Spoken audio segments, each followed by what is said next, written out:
Buenas, gente, ¿qué tal? ¿Cómo les va? ¿Con ganas de seguir aprendiendo? Bueno, espero que sí. Bueno, escuchen.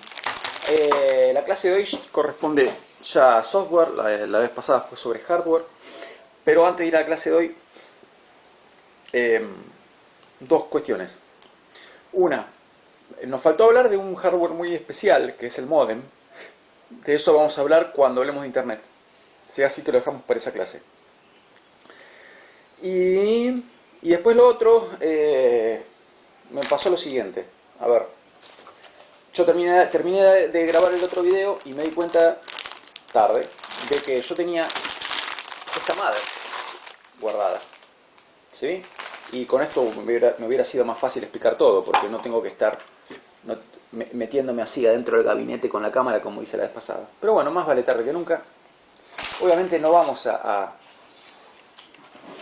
ver todo de vuelta, ni mucho menos, pero bueno, nos sirve para hacer un repasito y ver mejor algunas cosas. A ver. Muy bien. Bueno, mírenlo y fíjense si en primera instancia reconocen cosas que ya estuvimos viendo la vez pasada. Como puede ser que, a ver, el procesador, ¿cuál será? No se ve, ¿sí? Está abajo de esto. Esto es el cooler, ¿sí? Acá está el disipador. O sea, acá abajo, la chapa esta. Bien, y el chipset, recuerden, el chipset es lo que comunica entre sí a todos los componentes de la mother. En el chipset se cruza todo, digamos, ¿sí? Es el gran cruce de caminos el chipset. Se comunica con todo lo que está en la mother. Bueno, yo les había dicho la vez pasada que el chipset a veces es un solo chip y a veces son dos. Bueno, en este mother el chipset está dividido en dos. Puente norte, que es este de acá, y puente sur, que es este de acá. ¿Sí? Estos dos conforman el chipset. Al igual que con el procesador no lo vemos, porque está abajo de esto y está abajo de esto. ¿No es cierto? Fíjense de paso que el chipset tiene su propio disipador. Ven que esto es también una chapa metálica. ¿Hecha para qué? Para recibir calor del chipset, ¿no? Entonces, el procesador tiene su disipador, que es esto. El chipset, el puente norte, que es parte del chipset, tiene su disipador. El puente sur tiene también su disipador. ¿Y por qué será que puente norte y puente sur tienen disipadores más chicos que el procesador? Obviamente porque levanta menos temperatura. De hecho, ni siquiera tienen cooler. Y a su vez, si uno compara puente norte con puente sur, el puente sur tiene incluso un disipador más chiquito, con lo cual levanta menos todavía temperatura. ¿Verdad? Bien. Acá tenemos la memoria RAM. Acá tenemos los slots, ¿sí? Acá hay un PCI Express. ¿Expresses? Sí, Express. Y los otros, los comunes, PCI comunes. Slots para ponerle placas y cosas. Bien. Por ejemplo, Wi-Fi no hay acá. O sea, si vos querés poner Wi-Fi acá, a ver, voy a agarrar una placa de Wi-Fi y les muestro. Bueno, acá está. Igual no es una placa de Wi-Fi, es una placa de red para conectar la computadora a internet usando cable, no usando Wi-Fi. Pensé que era de Wi-Fi, pero no. Pasa que bueno, la tengo guardada, no la uso nunca esta. Bueno, entonces, ahí viene el CD con los drivers, después hablaremos de qué es un driver. ¿Y cómo va esto? Esto va así, ¿sí? A ver, una vez más el desafío de filmar y al mismo tiempo hacer estas operaciones. Ahí va, ahí encajó, ¿sí? Entonces yo acá, esto iría en el gabinete y acá yo tendría, junto con los otros agujeritos, tendría acá la fichita para conectar el cable de red y tener internet. ¿Sí? Bien. Esto se saca, ven que va conectado al PCI normal, no va al Express. Este es para placa de video, porque este es para alta velocidad y alto caudal de datos. Y ahora lo sacamos.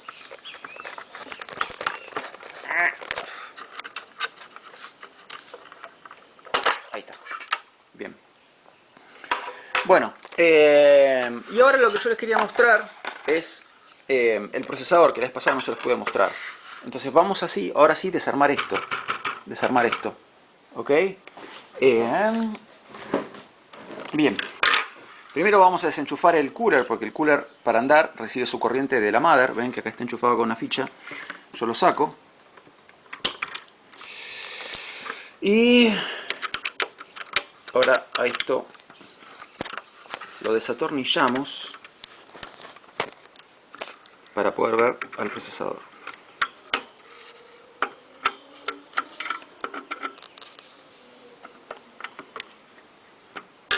A ver si con eso alcanzó. Hay diferentes sistemas para desmontar esto. Este es un sistema de los que más odio.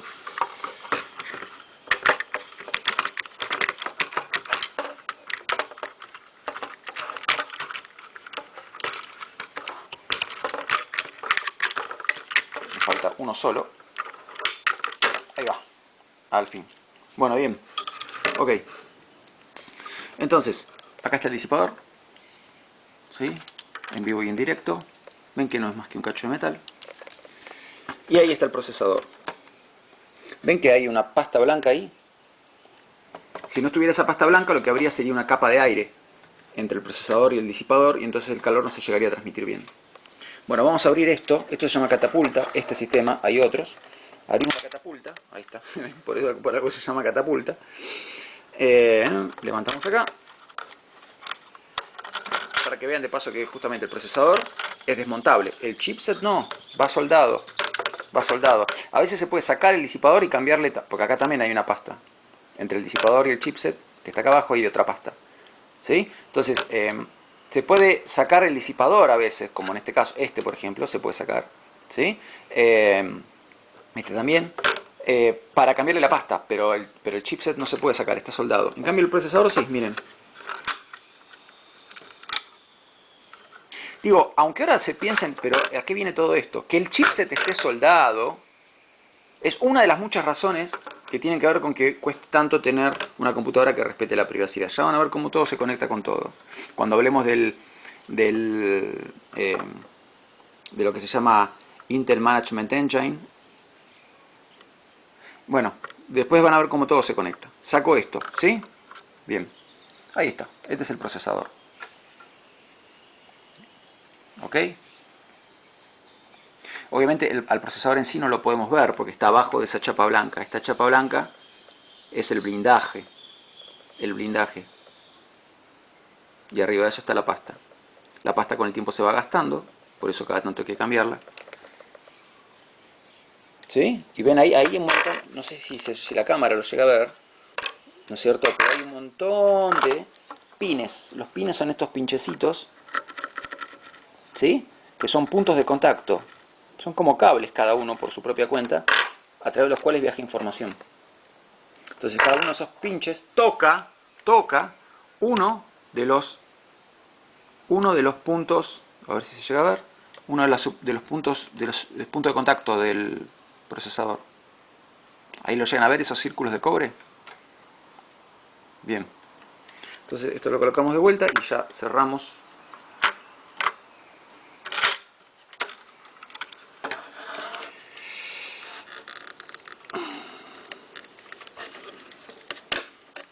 Y dejo para después colocar este bodoque infernal porque es un procesador muy engorroso. Bien. Bueno, retomamos. Entonces, ahora sí vamos a hablar de lleno del tema de hoy, que es software. ¿Cuáles son ejemplos de software? El sistema operativo, el procesador de texto, el navegador que usamos para andar por internet, cualquier videojuego que juguemos, etcétera, etcétera, etcétera. Ahora mismo, si me están viendo, están usando software. Bueno, entonces, necesitamos comprender que en realidad uno cuando usa la computadora, uno como ser humano, cuando usa la computadora y abre fotos, archivos con textos y demás, uno es como que uno tiene la impresión de que por la computadora circulan fotos y letras y eso, pero en realidad lo único que circula por la computadora son los famosos ceros y unos. ¿Sí? Ceros y unos. Deben haber escuchado hablar sobre esto, sobre los ceros y unos. A ver.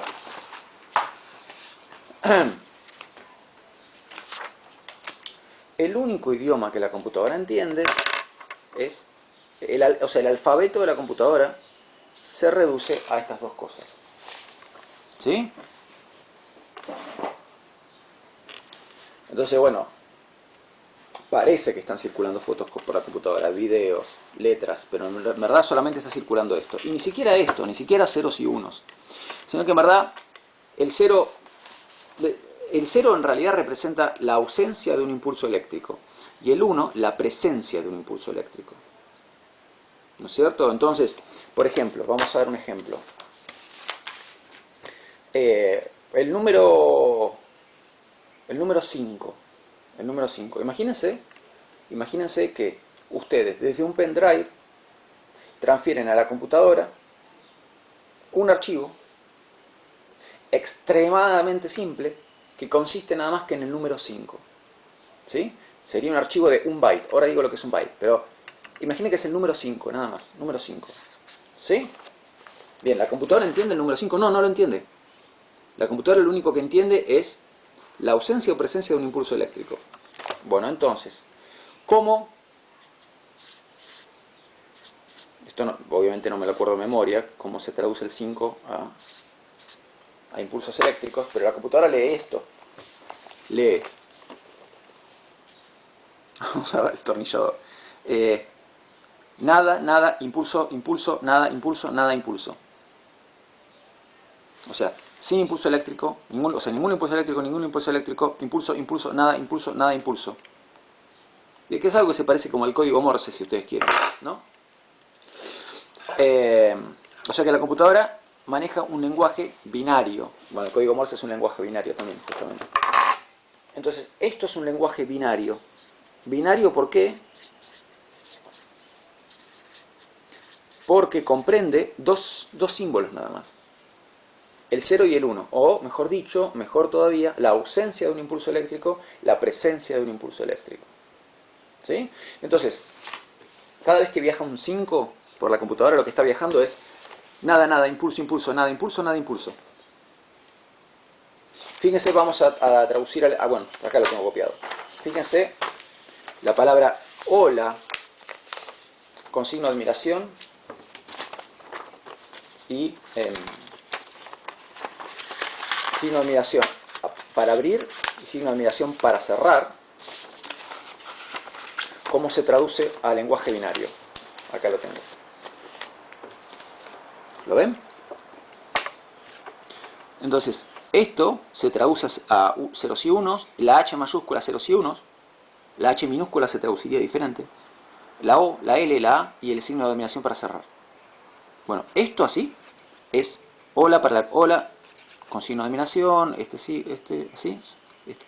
todo esto se traduce así para la computadora. Esto es lo que entiende la computadora, esto no lo entiende. La computadora está programada ¿para qué? Para que cuando recibe esto te muestre en la pantalla hola, para que vos lo entiendas, pero la computadora solamente entiende esto. ¿Sí? ¿Qué sería? Sería impulso, nada, nada, nada, impulso, nada, nada, impulso, nada, nada, impulso, impulso, nada, impulso, impulso, impulso, impulso, y así con el renglón de abajo también. ¿Está bien? Bueno, ¿por qué es tan increíble la computadora? Porque esto lo hace a una velocidad de millones de veces por segundo. Y miles de millones también. Son los famosos gigahertz, ¿no?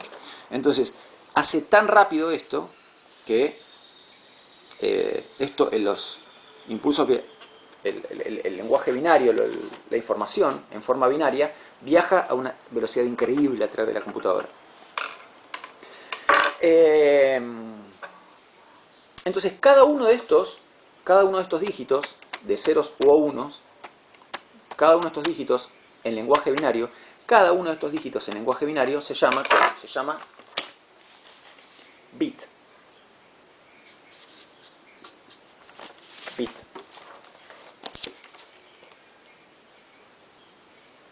¿Sí? Esto es un bit, esto es un bit. El 5 se expresa con estos 8 bits. El hola se expresa en 48 bits. Bien. 8 bits, entonces, cada 8 bits vos tenés, cada secuencia de 8 bits forma un carácter, o carácter. El 5 es un carácter. Entonces, el 5 está formado por estos 8 bits. Acá vos tenés, en el hola, a ver, lo voy a dividir. Vamos a usar resaltadores mejor, para que los tengo así.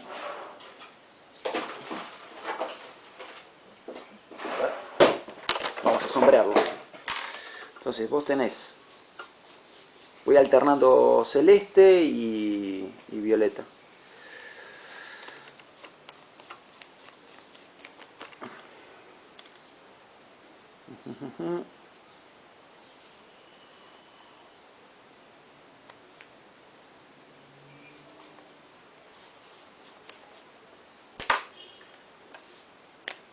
Bueno, ahí está.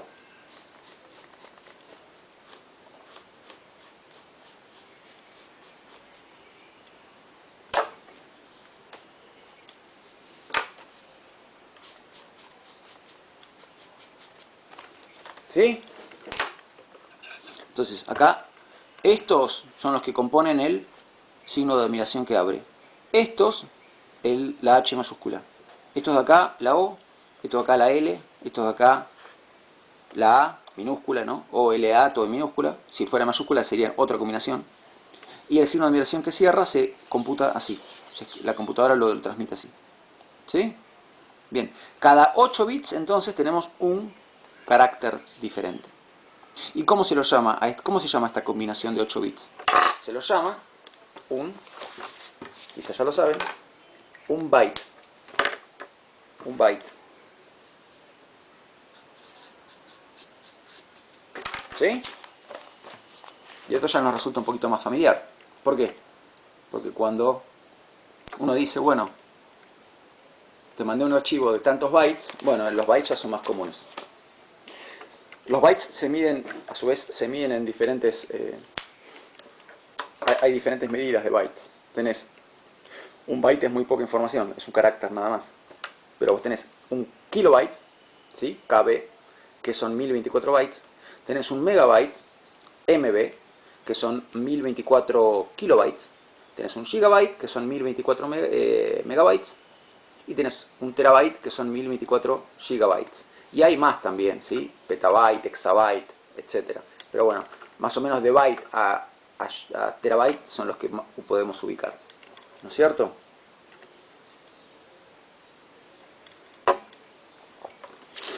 Ok. En general, o sea, fíjense lo siguiente. Para abreviar kilobyte se escribe KB, ¿no? KB. Megabyte, MB. Gigabyte, GB. Terabyte, TB. En general todo así en mayúscula. Pero ahora yo puedo referirme a megabits. Noten que un megabit es mucho menos que un megabyte, porque cada byte está compuesto de 8 bits. Así como hablamos de kilobyte, megabyte, gigabyte, terabyte, también se habla de kilobit, megabit, gigabit, terabit. Se puede hablar también así, ¿sí? Pero siempre sepamos que hay mucha diferencia entre un byte y un bit. Cuando hablamos de kilobit o megabit, etc., en general se usa minúscula. Entonces sería KB, bueno, es muy grueso el fibrón, pero ustedes me entienden, ¿no es cierto? O sea, lo que va en minúscula es la B larga. Así. ¿Sí? La K y significa 1024 en informática. Y ahí la B larga minúscula de bit. Esto es un kilobyte, con la B larga mayúscula. Esto es un kilobit. Y así tenemos también megabit, gigabit, terabit. ¿No es cierto? Justamente, de esto, la mayoría de las personas cuando ven MB piensan que se está hablando de megabytes, o cuando ven GB de gigabytes. Y la diferencia está en que están usando, si ponemos B larga minúscula o B larga mayúscula. Porque si es B larga mayúscula nos estamos refiriendo a bytes. Y si es B larga minúscula nos estamos refiriendo a bits. Entonces los proveedores de Internet, por ejemplo, digamos, buscan tomar provecho de que el público desconoce esto, entonces te dicen, yo te ofrezco Internet, no sé ahora cuánto estarán ofreciendo, pero ponele, Internet 20 megas.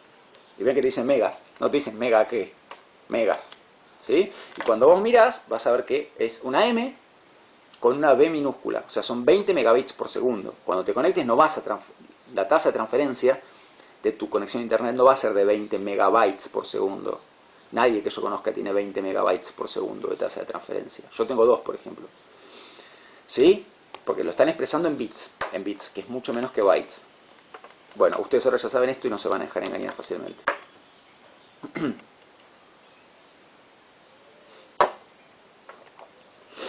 Bien, bien. Después, ya que estamos hablando de bytes y demás, cada disco rígido tiene cierta capacidad, ¿sí? Cierta capacidad para almacenar información, ¿no es cierto? Por ejemplo, el disco que yo uso habitualmente tiene 240 gigabytes de capacidad. ¿Quieren saber cuántos gigabits son? Lo multiplican por 8 y ahí tienen cuántos gigabits son. Pero gigabit en realidad no se usa, o sea, en general se usan el término bit para medir velocidad y el término byte para medir almacenamiento. Cualquiera de los dos se puede usar para las dos cosas. Vos podés expresar la velocidad de una conexión a Internet en bytes o en bits, como quieras. Y podés expresar la capacidad de almacenamiento de un disco rígido en bytes o en bits, como quieras. Pasa que habitualmente, para hablar de almacenamiento, se usan bytes como medida. Y para hablar de tasa de transferencia se usan bits, lo cual le viene bien a los proveedores de Internet, repito, para engañar y decirte megas nada más. No te dicen megabit, ¿no es cierto? Dicen megas para que vos pienses que son megabytes. Bueno, entonces, aquí va yo con esto. A que mi disco rígido, por ejemplo, tiene 240 gigabytes de capacidad, ¿no es cierto? De memoria RAM tengo mucho menos. ¿Sí? De memoria RAM tengo 16 gigabytes. ¿Cuál es la diferencia entre la memoria del disco rígido y la memoria RAM? Hay dos diferencias fundamentales. Una, la memoria RAM es una memoria de acceso muchísimo más rápida, de acceso mucho más rápido que la memoria que está en el disco rígido. Si mi computadora quiere leer algo que está en la memoria RAM, va a tardar mucho menos que si lo quiere leer del disco rígido. ¿No es cierto? Esa es una de las diferencias. Y otra de las diferencias es que la memoria RAM, que en inglés significa Random Access Memory, es una memoria de acceso aleatorio, o sea, es volátil. Es volátil. ¿Qué quiere decir que es volátil? Quiere decir que dura, lo que está en la memoria RAM dura mientras está encendida la computadora. Cuando se apaga la computadora o se reinicia, todo eso se pierde. Ahora, la computadora para trabajar, ¿qué usa? ¿La memoria RAM o la memoria del disco rígido? En realidad usa la memoria RAM. El disco rígido es para almacenamiento. A ver, ¿cómo lo explico? ¿Vieron que cuando encendés la computadora, ¿sí? Y haces doble clic en, por ejemplo, no sé, en el navegador, ¿sí? Yo uso Firefox, quizás ustedes usan Google Chrome. Bueno, supónganse que usan Google Chrome. Hacen doble clic en Google Chrome. ¿Vieron ustedes que la primera vez que hacen doble clic tarda en abrir? Tarda unos instantes. Y a partir de la segunda vez ya lo hace automáticamente. ¿Por qué? Porque la primera vez que vos haces clic en el icono, doble clic en el icono, lo que está haciendo tu computadora es ir al disco rígido y buscar en el disco rígido Google Chrome. Cuando lo encuentra, lo lee y lo transfiere a la memoria RAM. ¿Para qué? Para tenerlo disponible en la memoria RAM, que es ese almacenamiento mucho más rápido. Por eso, a partir del segundo doble clic, se abre mucho más rápido. ¿Por qué? Porque la computadora no tiene más que leer la memoria RAM, que es de acceso muy veloz. Entonces, lo busca en la memoria RAM y automáticamente la encuentra. Muy rápidamente la encuentra. ¿Sí? Algo así como tener cosas guardadas en cajones o tenerlas arriba de la mesa, para usar una metáfora. Las cosas guardadas en cajones serían el disco rígido. Las cosas que están arriba de la mesa, la memoria RAM. Entonces vos me decís, si yo soy la computadora y me decís que vas a querer navegar por internet, digo, bueno, espérame que leo la información. Tengo que buscarlo en el disco rígido, lo busco. Cuando lo encontré lo pongo acá y ya está disponible. Por así decirlo. Porque es mucho más rápido alcanzar cosas que están extender el brazo y agarrar cosas que están sobre la mesa que cosas que están en cajones. ¿No? De hecho, si se fijan, cuando ustedes hacen ese primer doble clic, van a escuchar el disco rígido dando vueltas. Si tiene un disco rígido de los normales, de los que giran, van a escuchar el ruidito del disco rígido y se va a prender la lucecita del disco rígido. Ahí está la diferencia entre usar un disco de estado sólido o un disco normal. Lo bueno del disco de estado sólido es que esa primera lectura que hace es mucho más rápida porque el disco de estado sólido es más rápido. Entonces lo busca en el disco de estado sólido, disco rígido de estado sólido, ¿sí? Lo encuentra muy rápidamente y lo pasa a la memoria RAM.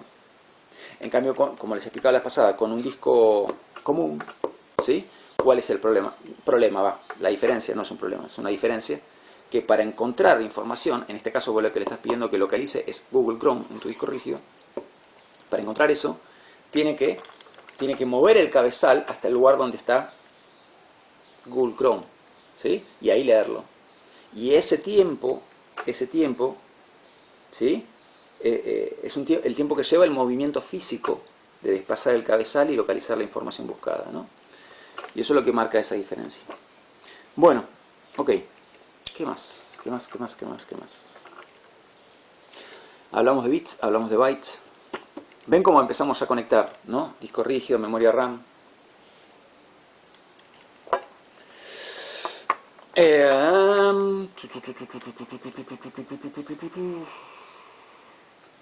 Bueno, ok.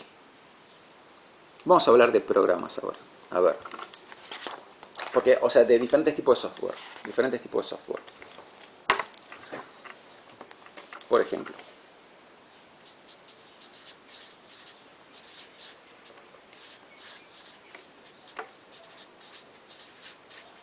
¿Sí? Las aplicaciones son un tipo de software. Aplicaciones que quizás les resulten familiares. Y imagino que Word, PowerPoint, Google Chrome, Firefox.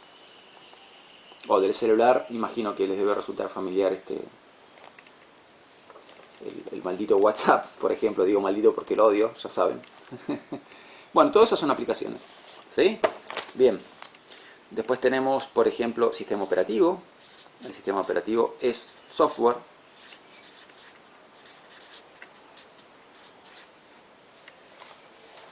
Sistema operativo. Tenemos el sistema operativo, hay sistemas operativos para celulares y sistemas operativos para computadoras, digamos. De celulares tenemos el desarrollado por Google, que es Android, iOS, que es el de Apple, y Windows, creo que se llama Windows Phone, el de Windows. Después está el que uso yo, que es Replicant, y hay algún otro más por ahí. Hay uno que se llama Lineage OS, y algún otro, Firefox OS, que ya está en desuso, y algún otro más que hay. De computadoras está el bendito Windows, OS X, que es el de Apple, el que yo los aliento a usar, que es New con Linux. Ya les hablaré de New con Linux. Y después hay otros menos comunes como Solaris, BSD, etc. Bueno, entonces el sistema operativo es como la misma palabra lo dice, es el sistema. Entonces, cualquier cosa que vos quieras usar, cualquier aplicación, juego, cosa que vos quieras, cualquier software que quieras usar, se va a montar sobre el sistema operativo. Entonces, el sistema operativo siempre es lo primero, ¿sí? Cuando una computadora sale de la fábrica, lo primero que hay que hacer es ponerle un sistema operativo, porque si no le pones un sistema operativo, es un bodoque de metal, nada más. ¿No es cierto? Entonces, el sistema operativo es la base de todo otro software que vos le pongas. El sistema operativo, a su vez, tiene diferentes aspectos, bueno, pero vamos a aclarar un par de cosas. El sistema operativo tiene algo que se llama kernel, ¿sí? Kernel. El kernel kernel significa en inglés carozo. ¿Sí? Es como el carozo de, por ejemplo, una nuez. ¿Qué es el kernel de una nuez en inglés? El kernel es lo que te comes. ¿Y cómo se llama la cáscara? La cáscara se llama shell. Cáscara, caparazón, como la marca de combustible de estación de servicio, ¿no? Bueno, estos son dos componentes del sistema operativo, justamente. El kernel es un componente y el shell es otro componente. El kernel es el núcleo del sistema operativo, el componente fundamental. Entonces, el kernel hace de intermediario entre las diferentes aplicaciones y los componentes del hardware. Entonces, supóngase que vos querés usar el navegador, ¿sí? Bueno, ese navegador va a querer usar memoria RAM. Ok, ¿y qué hace el navegador? Cuando abrís Google Chrome, ¿el navegador accede directamente a tu memoria RAM? No, no. Pasa por el sistema operativo y más puntualmente pasa por el kernel. Y es el kernel el que decide, a ver vos, Firefox o Google Chrome, vos me pedís memoria. Bueno, perdón. Miren qué lindo quilombo que tengo, ¿no? ¿Me pedís memoria? Bueno, te puedo dar memoria. Tanto, qué sé yo. Te estoy explicando de manera medio chabacanera. Pero vamos a hacerlo con un gráfico, ¿sí?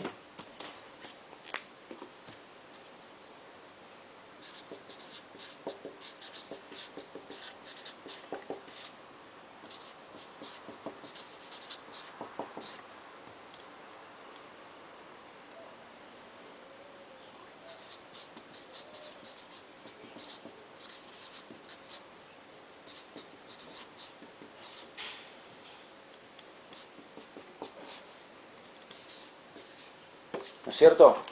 Entonces, las aplicaciones no se conectan directamente con el hardware, sino que lo hacen, acá hago como así líneas que representarían las diferentes aplicaciones.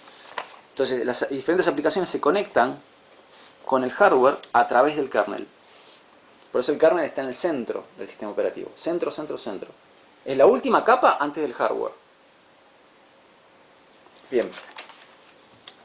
Y el shell que decíamos significa cáscara. El shell es como la palabra, o sea, el nombre es metafórico, obviamente.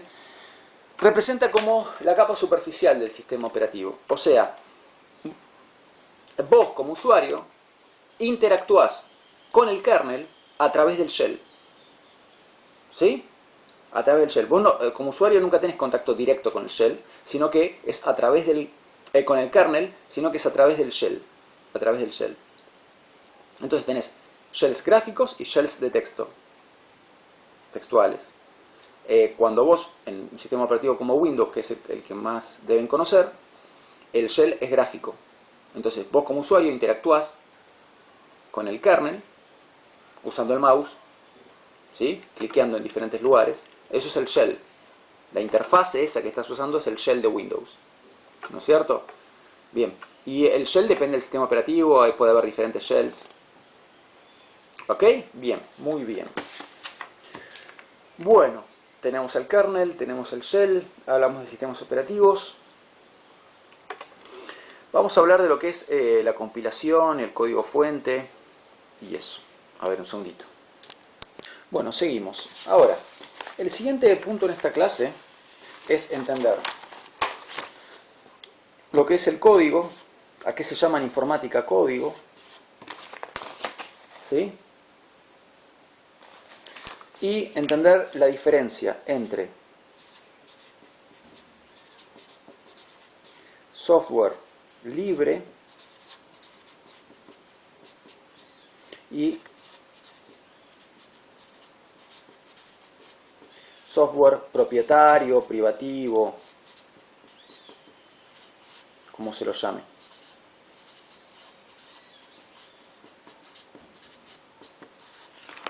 ¿Sí? Software libre es una cosa, software propietario o privativo es otra cosa. Bien.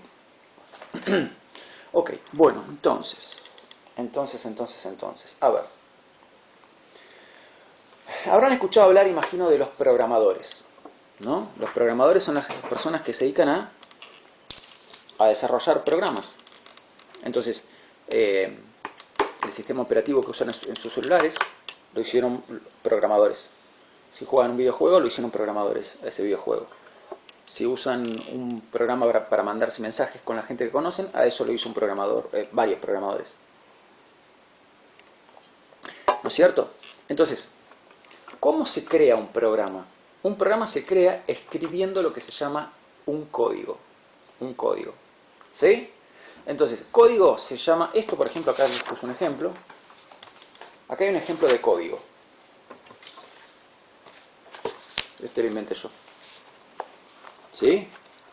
Yo algo, cuando era, o sea, en mi adolescencia, algo programaba yo. Entonces, más o menos usando lo que me acordé, lo que me acuerdo de eso, inventé este programa recién, ¿no? Es un programa muy simple, es más, yo creo que debe tener algunos errores. Lo que pasa es que, como no tengo muy presente cómo se hacía para programar, porque hace mucho que no lo hago, bueno, no puedo identificar bien esos errores. Pero a ver, acá tienen el código de un programa muy simple. Este programa lo que va a hacer es hacerte la pregunta: ¿usted hace ejercicio de manera frecuente? Y si vos contestás, si vos escribís sí y apretás Enter, te va a decir felicitaciones, siga así. Y si vos escribís no y apretás Enter, te va a decir anímese, el ejercicio le va a hacer muy bien a su salud. Y si vos pones cualquier cosa que no sea ni sí ni no, pones no lo sé, más o menos, qué sé yo, te va a decir por favor, conteste sí o no. ¿Sí? Esto es lo único que hace el programa. Es un programa súper simple. Y acá lo tienen. Entonces, está escrito en un lenguaje que se llama BASIC, que es uno de los lenguajes más viejos que hay. BASIC.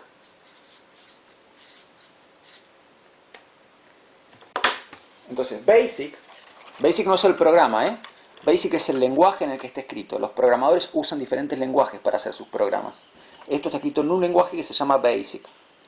A su vez, BASIC tiene muchas variantes. Bueno, entonces, fíjense que en BASIC cada línea lleva un número.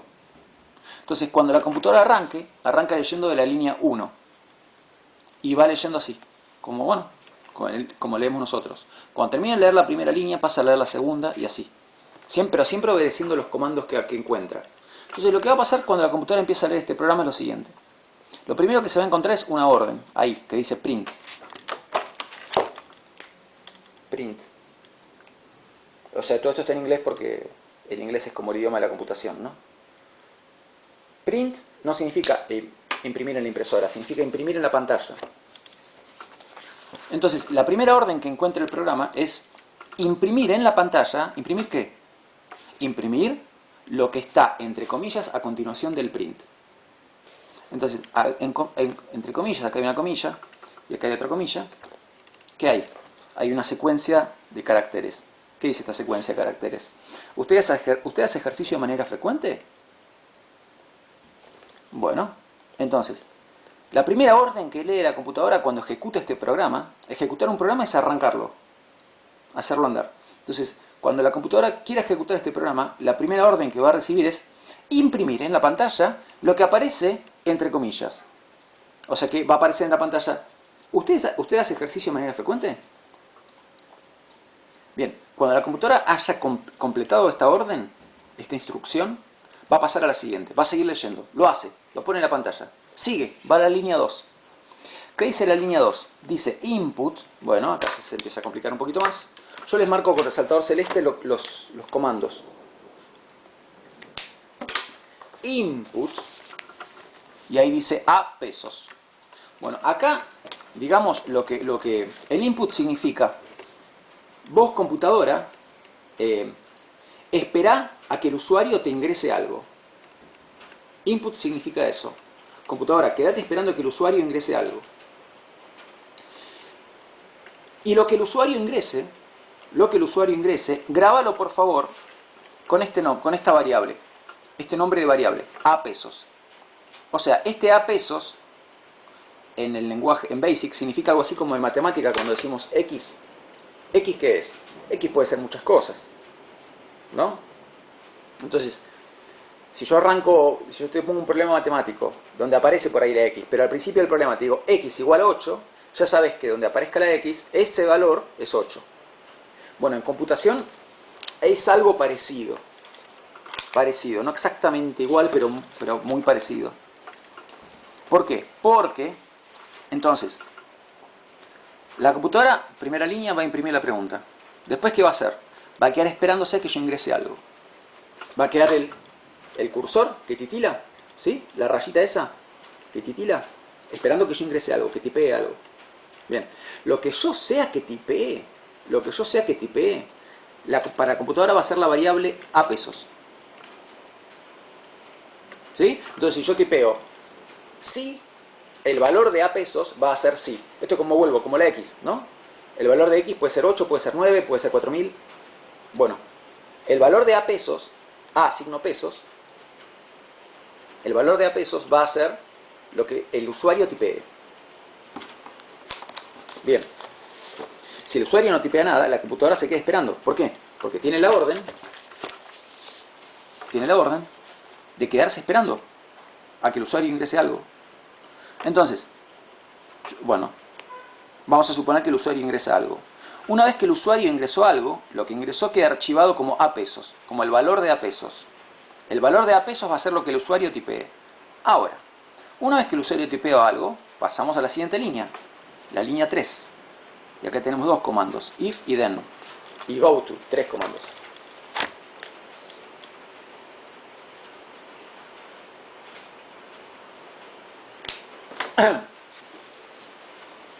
A ver. Entonces, ¿qué dice la línea 3? Sí. If significa en inglés sí. Como cuando uno dice, si gana Argentina en el Mundial me pongo contento. Bueno, ese sí. El sí del condicional. Then significa entonces en inglés. Y go to significa ir a o ir hacia. Entonces la línea 3 dice, se largó a llover y yo tengo que sacar la ropa del tender, pero no importa, primero está la docencia. La línea 3 dice, sí, el valor de a pesos es sí. ¿Ven la lógica de esto? Si a pesos igual sí, si el valor de a pesos es sí, entonces ir hacia 7. ¿Qué es 7? La línea 7. Acá está. Seguimos.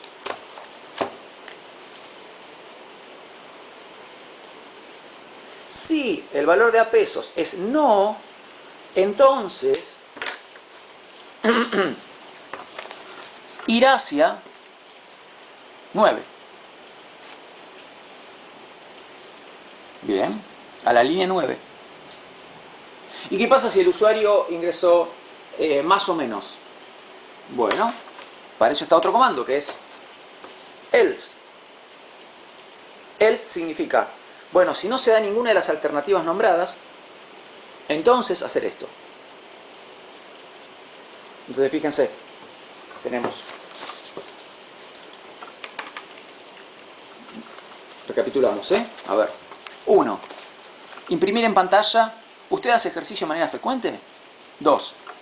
Esperar a que el usuario ingrese algo. Lo que se ingrese, archivarlo como lo que el usuario ingrese, archivarlo como valor de la variable a pesos. 3. Si el valor de la variable a pesos es sí, o sea, si el usuario ingresó sí, entonces ir a la línea 7. Si el valor de la variable a pesos es no, porque el usuario ingresó no, entonces ir a la línea 9. Y a continuación, else, o sea, si no pasó esto, ni pasó esto tampoco, entonces, ¿qué hacemos? ¿Qué te pido? ¿Qué le estoy pidiendo que haga a la computadora? Acá estoy diciendo, repito, si no, lo que tiene que hacer si no se dio esto ni se dio esto. Bien, si no se dio esto ni se dio esto, ¿qué tiene que hacer? Imprimir en pantalla, por favor, conteste sí o no. Y después de imprimir esto en pantalla, ¿qué va a hacer la computadora? Va a seguir leyendo. Y se va a encontrar con esta línea que es goto 2. Entonces, imprime en pantalla, por favor, conteste sí o no. ¿Y qué hace? Después de imprimir en pantalla eso, tiene otra orden la computadora, que es ir hacia la línea 2. O sea que ¿a dónde vuelve? A esta línea, donde se queda esperando a que el usuario ingrese un valor. Y ese valor va a quedar archivado en la variable a pesos. ¿Sí?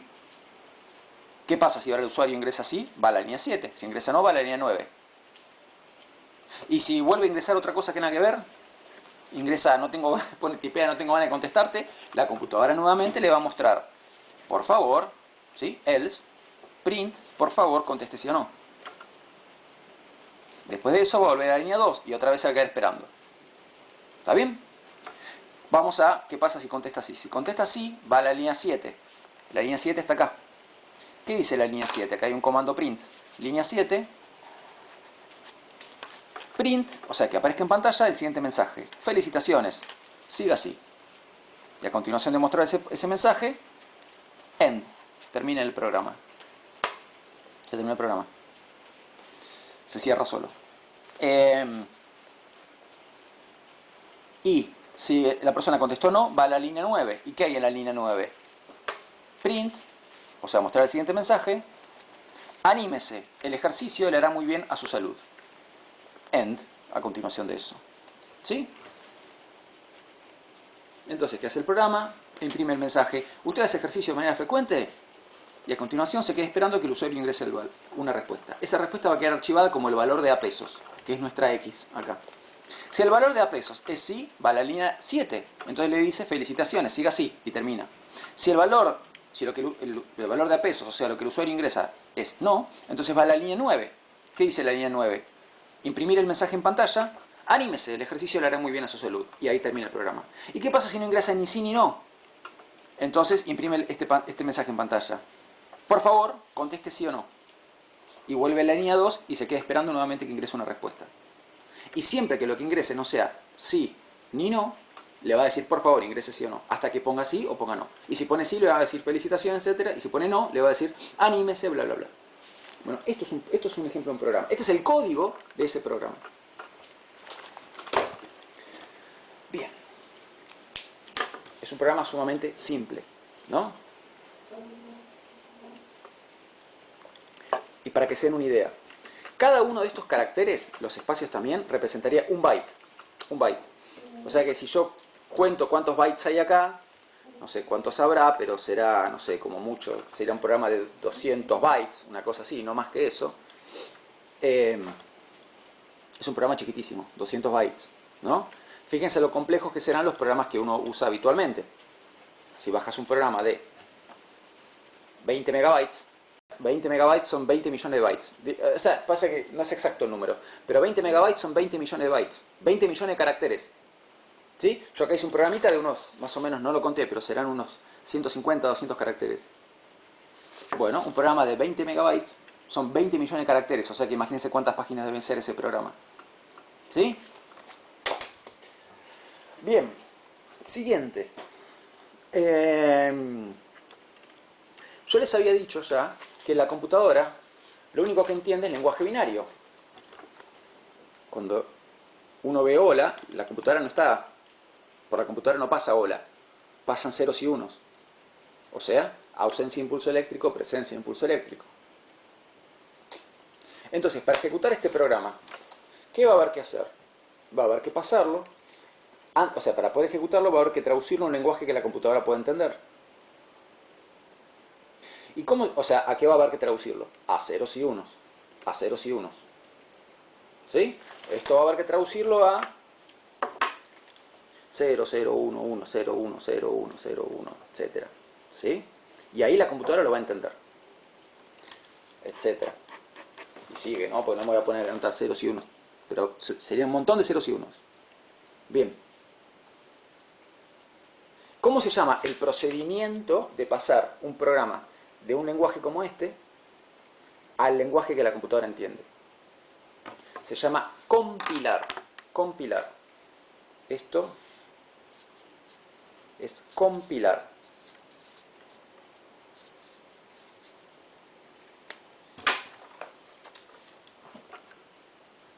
¿Sí? En este caso estaría compilando de BASIC ¿a qué? A este código. ¿Sí? A binario. A un lenguaje binario que la computadora entienda. Eso se llama compilar. Bien. Bueno, ¿por qué es tan relevante esto y es tan relevante haberlo entendido bien? Escúchame lo siguiente. A ver. Cuando uno se descarga un programa y lo ejecuta en su computadora o en su celular, ¿uno qué piensa que está ejecutando? ¿Esto o esto ya compilado? El programa ya compilado, claro, ya compilado. Si vos lo estás ejecutando es porque ya está compilado. Tu computadora y tu celular solamente comprenden programas que ya están compilados. ¿Sí? Ok. Entonces, piensa en la siguiente situación. ¿Qué pasa si yo te digo, bueno, escúchame, hice este programita que te recomienda hacer ejercicio. Tomá, te lo paso, te lo doy. Y te doy 2 archivos. En un archivo tenés el programita ya compilado para arrancarlo cuando quieras. Es muy modesto el programa, lo vas a arrancar y te va a preguntar, ¿usted hace ejercicio de manera frecuente? Es eso, ¿sí? No va a ser algo sorprendente, ¿no es cierto? No es el Call of Duty, es algo mucho más sencillo. Bueno, entonces, repito, yo te doy 2 archivos. Te doy el programa ya compilado para que lo puedas ejecutar cuando quieras. Y en otro archivo aparte, ¿qué te doy? Te doy el código del programa para que veas qué es lo que el programa hace. Esto es, te doy el código. Código. Está bueno lo que estamos haciendo ahí. Porque entonces vos no solamente puedes usar el programa, sino que puedes ver qué es lo que el programa hace. Entender qué es lo que hace. Estudiarlo. Y más todavía, al tener el código, vos podés decir, ah, mira qué interesante. Bueno, la idea de Nieto está bien, pero digamos, a mí me gustaría mejorarlo este programa. Yo quiero que en vez de preguntar, ¿usted hace ejercicio de manera frecuente? Pregunte, ¿usted hace ejercicio con qué frecuencia? Y que te aparezcan opciones. 1 vez a la semana, 2 veces a la semana, 3 veces a la semana. Porque así está como muy pobre. Yo quiero mejorar el programa que hizo Nieto. Entonces agarras el código y lo empezás a retocar. Y haces un programa mejor. Y me dice, toma Nieto, acá está el programa, pero le retoqué algunas cosas. A ver qué te parece. Y me das la versión actualizada del programa, ya compilada. ¿Sí? Y me das también el código, ya mejorado, para que yo vea qué fue lo que le cambiaste. Bien. ¿Por qué todo esto es tan importante? Porque esto es lo que marca la diferencia entre software libre y software privativo o propietario. ¿Sí? Bien. A ver. Cuando uno usa software privativo o propietario, como puede ser, por ejemplo, a ver, algo que te puedas descargar para usar, te descargas para usar WhatsApp, ahí tenés, ¿sí? WhatsApp es software propietario. Entonces, cuando vos te descargas WhatsApp, ¿qué te descargas? De las dos, vos tenés el software, el programa ya compilado y el código. ¿Qué es lo que te estás descargando? El programa ya compilado. ¿Y el código? El código no lo conoces. Los que desarrollaron el programa WhatsApp, la aplicación WhatsApp, saben perfectamente cuál es el código. Pero ellos no te están dando el código. Te dan el programa, repito, ya compilado. WhatsApp, Windows, Skype, todas las aplicaciones de Apple. Bueno, un montón. ¿Sí? Entonces lo que te dan es bueno, no sé si todas, pero la mayoría. No estoy muy familiarizado con el mundo de Apple. No estoy nada familiarizado, en verdad. Entonces, lo que te van a dar es el programa compilado. No te dan el código. Entonces, vos al programa lo podés ejecutar, ¿sí? Pero al no tener disponible el código, vos no podés saber qué es lo que el programa está haciendo. No podés estudiar el programa, no podés modificarlo, retocarlo ni nada. Lo único que puedes hacer es ejecutarlo. ¿Sí? Bueno, ¿por qué esto es malo? Esto es malo porque constituye un ataque a 3 cosas diferentes. Primero que todo, es un ataque a la libertad del usuario. ¿Por qué? Porque cuando al usuario se le da solamente un programa compilado, sin darle el código, ¿sí? Se le están recortando libertades al usuario. Porque si el usuario tuviera el código, o la comunidad de desarrolladores, la comunidad digital en sí, contara con el código, podrían modificar el programa para usarlo como quieran, para hacer lo que ellos quieran. O sea, si yo te doy un programa ya compilado, te estoy obligando a hacer con ese programa solamente lo que yo quiero que se haga con ese programa, y punto. Si yo, como desarrollador, lo que te ofrezco es un programa compilado, y solamente te lo he compilado, no te doy el código, te estoy obligando a usar ese programa exclusivamente de la manera en que yo quiero que lo uses. ¿Sí? Vos no vas a tener idea de lo que hace porque esto no te lo doy. Entonces es un ataque a la libertad. Bien, es un ataque a la seguridad también. ¿Por qué? Porque si yo no sé lo que el programa hace, ¿cómo sé que estoy seguro? Vos como desarrollador me puedes estar dando un programa que acá adentro contiene cosas muy malas para hacerla a mi computadora. Entonces es un ataque a la seguridad. Y es también un ataque a la privacidad. ¿Por qué? Porque ¿no podría este programa tener una línea 11? Una línea 11 que diga localizar la ubicación por GPS del usuario y enviarla a mis servidores, a los servidores del desarrollador. ¿No podría tener una línea 12 que diga recabar información sobre los sitios, las páginas web que visitó el usuario en la última semana y enviarme esa información a mi servidor? ¿El desarrollador no puede incluir líneas que hagan esto? Sí, más vale que puede, absolutamente puede. Ok. Pero el desarrollador, ¿qué le va a dar al usuario? Le va a dar el programa ya compilado. ¿El usuario va a poder saber que el programa está haciendo esas cosas? No, no lo va a poder saber. ¿Por qué? Porque no tiene acceso al código. Si tuviera acceso al código, vería que el programa hace esas cosas. Que tiene esa línea 11, esa línea 12. ¿No es cierto? Entonces, cuando estamos hablando de software privativo o propietario, estamos hablando de software donde al usuario se le da solamente esto. Se le da solamente esto. Y esto es peligroso. Y es lo que ocurre en la mayor parte del mundo. O sea, cuando estás usando Windows, estás usando esto. Yo, o sea, no lo digo como diciendo ustedes. Yo usé Windows mucho tiempo, lamentablemente. Hasta que dejé de usarlo. Windows, cualquier sistema operativo de Apple, WhatsApp y un montón de cosas más que la gente usa todos los días, son esto. ¿Sí? Entonces, ahí tiene la diferencia. En cambio, cuando estamos hablando de software libre, estamos hablando de software donde al usuario se le deja ver el código, al usuario se le suministra el código para que pueda verlo y ver qué está haciendo el programa. ¿No? El padre del software libre es la persona que me firmó la laptop, que les mostré la vez pasada. Es un estadounidense que se llama Richard Stallman.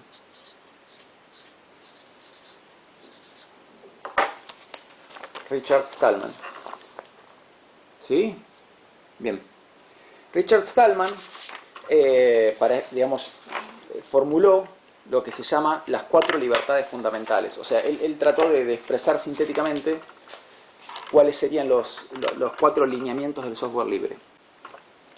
Bien, ¿cuáles son las 4 libertades esenciales? La libertad se llaman libertad 0, libertad 1, 2 y 3. La libertad 0 es la libertad de ejecutar el programa como vos quieras. La libertad 1 es la libertad de estudiar el código del programa y modificarlo como quieras, ¿no? Y siempre con el propósito de compartir con la comunidad. La libertad 2 es la libertad de redistribuir copias del programa para beneficio de la comunidad, siempre. Y la libertad 3 es la libertad de mejorar el programa y redistribuir esas versiones modificadas, mejoradas del programa, mejoradas por vos, ¿sí? También para beneficio de la comunidad. Entonces, técnicamente hablando, ¿sí? Esta es la diferencia entre software libre y software propietario. El software libre respeta esas 4 libertades. El software propietario o privativo, no. ¿Está bien? Vale que igual para entender de fondo qué significan estas 4 libertades hay que haber entendido todo lo que expliqué antes. Si no, lo que hacemos es como estudiar de memoria las 4 libertades y no tiene mucho sentido, ¿no? Entonces, ahí tienen la diferencia entre software libre y software privativo o propietario. Bueno, vamos a cortar esta clase acá porque ya está quedando medio extensa. Sí, y bueno, y después en la otra clase vemos, yo no sé si estaremos para ir hacia internet ya en la próxima clase o no. Hay algunas cosas más para decir, ¿sí? Sobre sistemas operativos y software. Así que bueno, pero por hoy vamos a cortar acá, que con esto es suficiente. ¿Está bien? Bueno.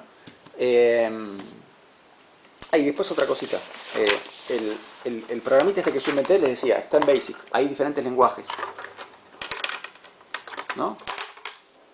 Hay diferentes lenguajes. Java, PHP, etcétera. Bueno, gente querida, nos vemos en el próximo video. Les mando un abrazo grande. Chao.